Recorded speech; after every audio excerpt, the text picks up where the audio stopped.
I just want to paint a picture to our audience of how rape and defilement is a rampant case in Busia. We have just received a victim of gang rape. So I went straight to the perpetrator's house because he was a neighbor. Kwani mtoto wangu alikuwa na time nimetoka ndipo muibe kwa boma aenda anitumie. Mungu akanijibu ati ni changamoto ya maisha. So a prophet brought here a child who had been defiled by a neighbor. So when we were talking to the child, we discovered she's being defiled over and over by several people in the community, including the prophet who had brought him. So the prophet had just brought her because he was jealous. Somebody else had taken his... You can imagine the kind of woman that will grow out of such a child. This is the third case of an MCA being involved in defilement, and one was actually involved in rape directly. He raped a girl. They were telling us, you know, kama mheshimiwa amelala na mtoto, why don't you let the children to complain? Why is it women complaining? Alikuwa amesa nyinyi lala na mtoto. Kumbe alikuwa anafinya mtoto huko, anasindilia mtoto. Alikuwa anafinyilia na nguvu. So we went, reported, and then the case began. It was taken to Court 2, Busia, Court 2. This court, for 2 years, had been playing hide and seek. The women, the people were telling me, we know it is so and so who has done it. You know, he even raped that old woman who is working there. He even tried me. But why have you kept quiet? And they said, unajua, ukienda polisi, watamwambia wewe ndio umereport. And pia ukimreport, alafu ashikwe, aende jela akufie huko, watu watakulaumu. We are told, if a man does not beat you, he doesn't love you. So sometimes women look for reasons to be beaten.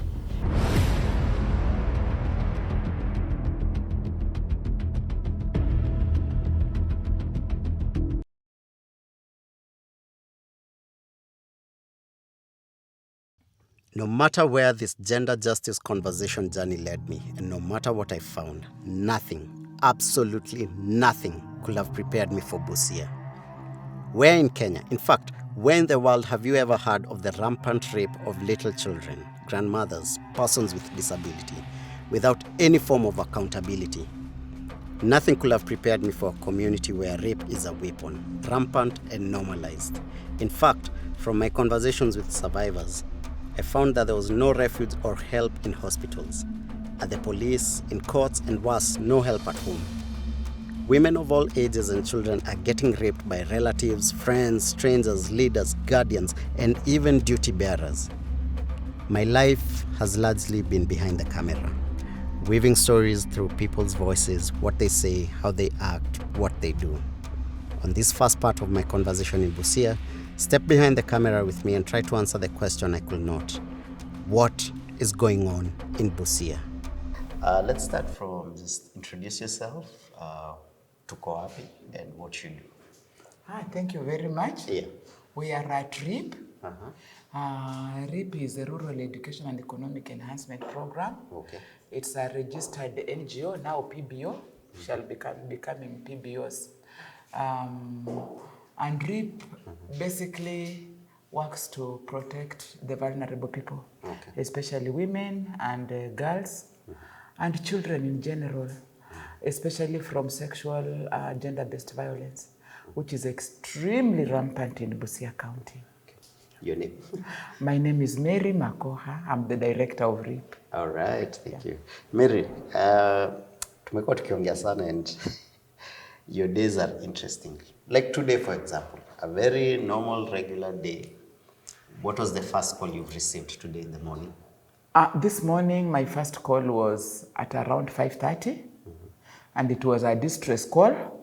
It was this woman who was calling me. Her 5-year-old was defiled, and the case is today in court, and she didn't have transport to go to Busia law courts. For me, today is a light day. Today is a very light day. Nilikuwa nimetumwa sokoni na mamangu kutafuta mboga ya sapa. Baada hapo hivyo sikumaliza dakika mingi, nilimaliza like 20 minutes sokoni. Na wakanipigia simu na mamangu ati hebu harakisha penye uko, mtoto ameumia.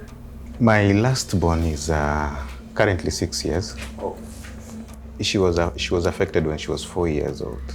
On 26th of October, 2022, I received a call, and what was there was my wife calling, telling me that our daughter had been defiled.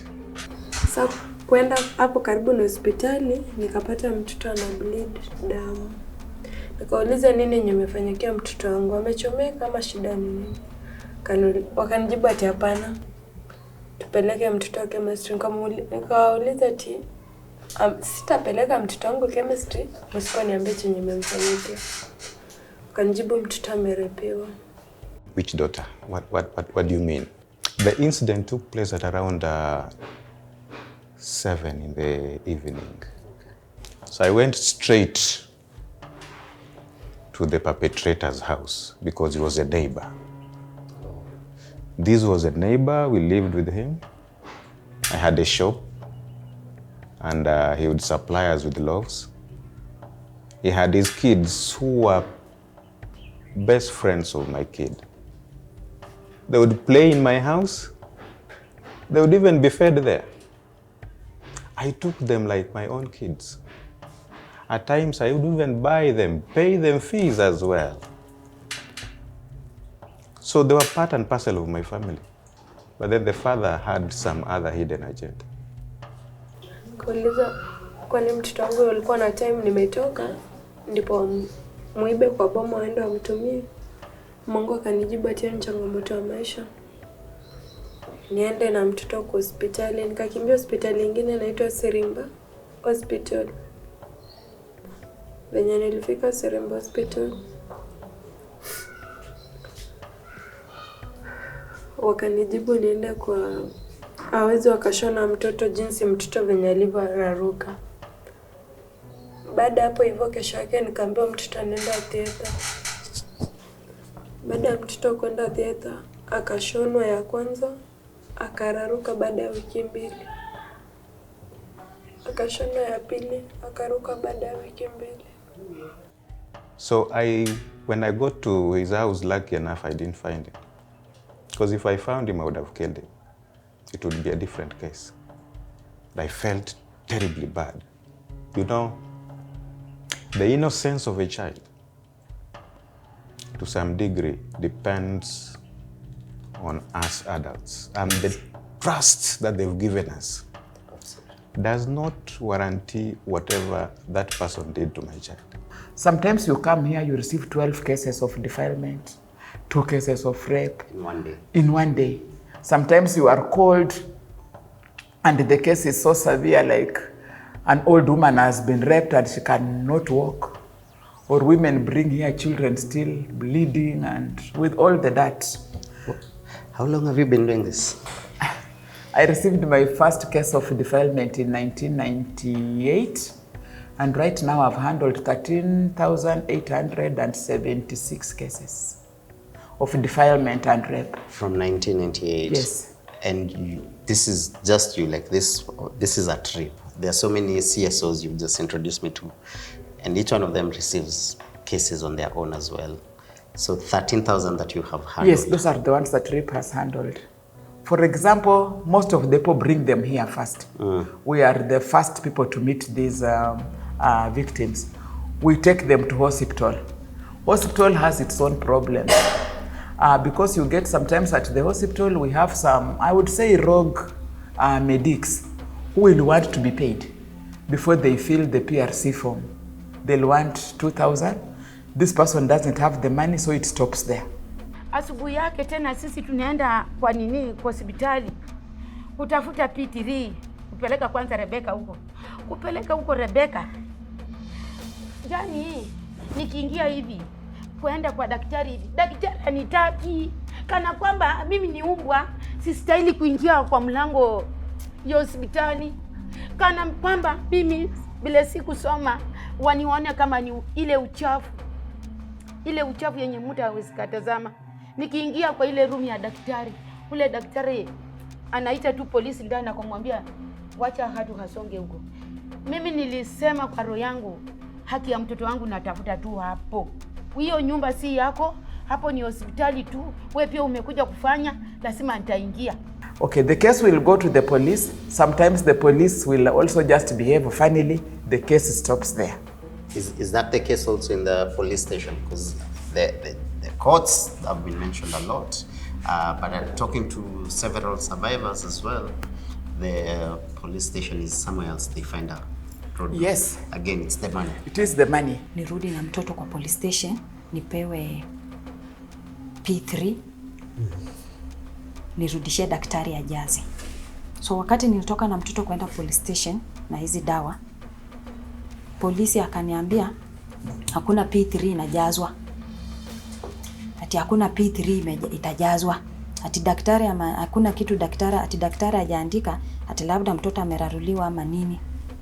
So hakuna P3 inajazwa. Polisi ilikuwa mwanamke? Yes, ni polisi mwanamke. Na kesi za defilement hataki anakusumbua, anakanyagia. Yes. When it goes to court, I have cases that have taken like 8 years in court. You know, we've had, so that justice after 8 years, or sometimes somebody goes to court until they just give up. Yeah. So we went, reported, and then the case began. It was taken to Court 2, Busia, Court 2. This court, for 2 years, had been playing hide and seek. For about 2 years, the child had not testified.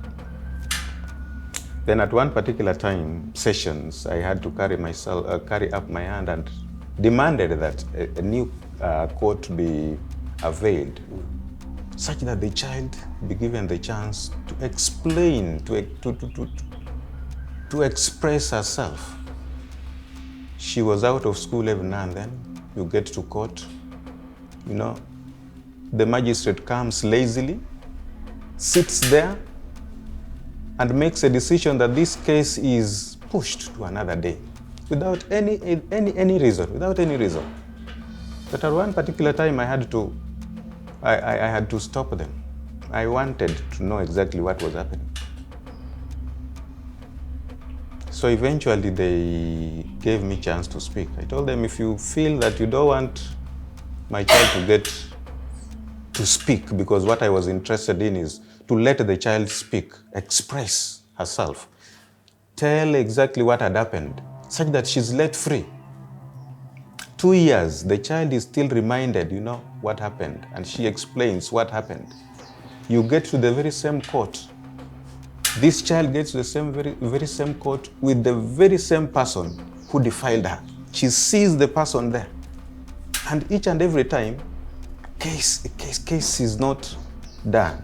She's again to wait to come back again to see the very same person. So I found, I had to say it's enough is enough. So I sought for ways out. I was told to write to the chief magistrate, who understood and changed the court. It does not augur well. The courts are doing a disservice to the people. These child cases, molestation, the child abuse, is aggravated by the way the courts handle these cases. I'm sorry to say so. There is a problem with the Busia cases, courts. In the 2021 GBVRC data, Busia County Referral Hospital's Gender-Based Violence Recovery Center recorded 252 SGBV cases in 2021, with 182 defilement cases and 15 rape cases. That is, 182 children raped, not counting the adult women. This phenomenon is not new. Rampant rape has been going on in Busia unchecked for years. The perpetrators range from the lowly to the mighty, with even political leaders here being accused of raping girls as young as 14 years of age without repercussions. People who go to court, people who go to prison for defilement and rape are poor people. The rich don't. The rich don't. They can buy justice, they can corrupt everybody, they can threaten, they can send very big people. Speaking of above the law, yesterday you and I, we met for the first time. It was in the evening. It was, I think, going to around 7 p.m. And you had just received some news again yesterday about a case that involved prominent people in this country. Yes. Yeah. What was that case about? That is a big problem in Busia. That when a law person, a border can cater the files, everybody, even these leaders will, Mary, please follow this, follow this. But when it is a prominent person, like this case was involving a sitting MCA, and I want to tell you this is the third time that, yes, this is the third case of an MCA being involved in a defilement, and one was actually involved in rape directly. He raped a girl. One MCA raped a girl like 3 years ago. Yeah.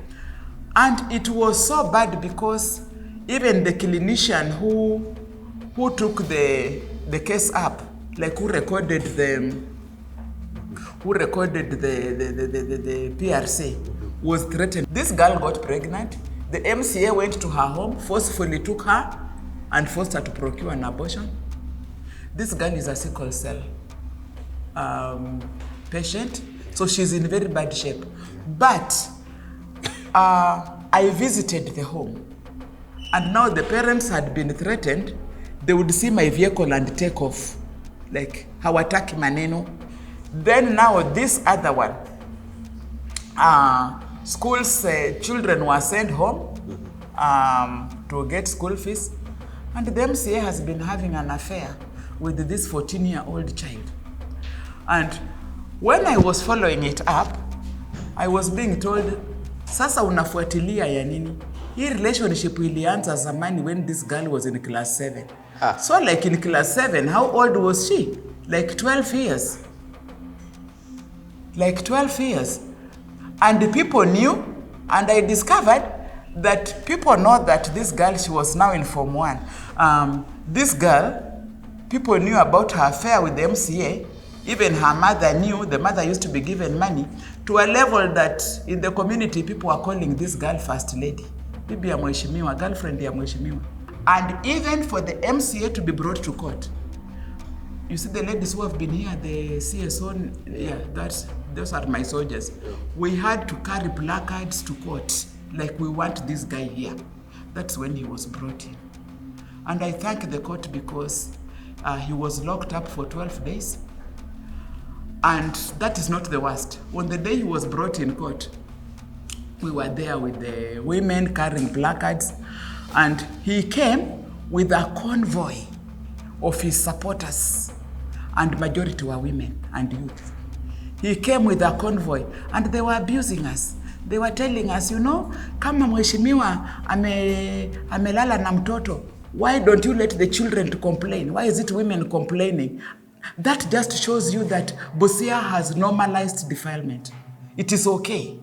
It is fine. It is a normal thing. Mary, your days are filled with such horrors. But yesterday you told me the one that broke you, the one that actually made you cry. Because from 99, by now you're hardened by these cases, but one broke you. Which was this story?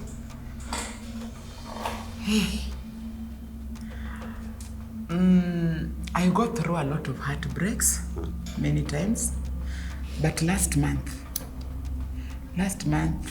a report came here, and we were told that this child living with the disability had disappeared.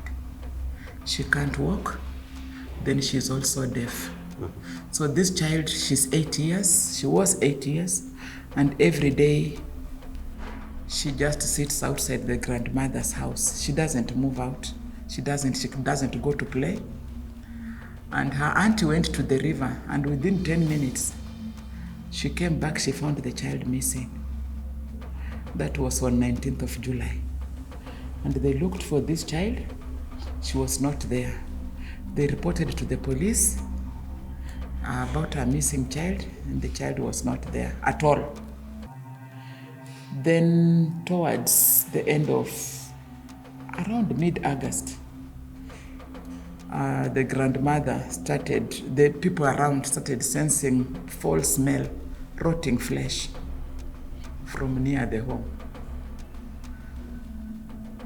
And the village head, who is a woman, was like, what stinks here? Only to go.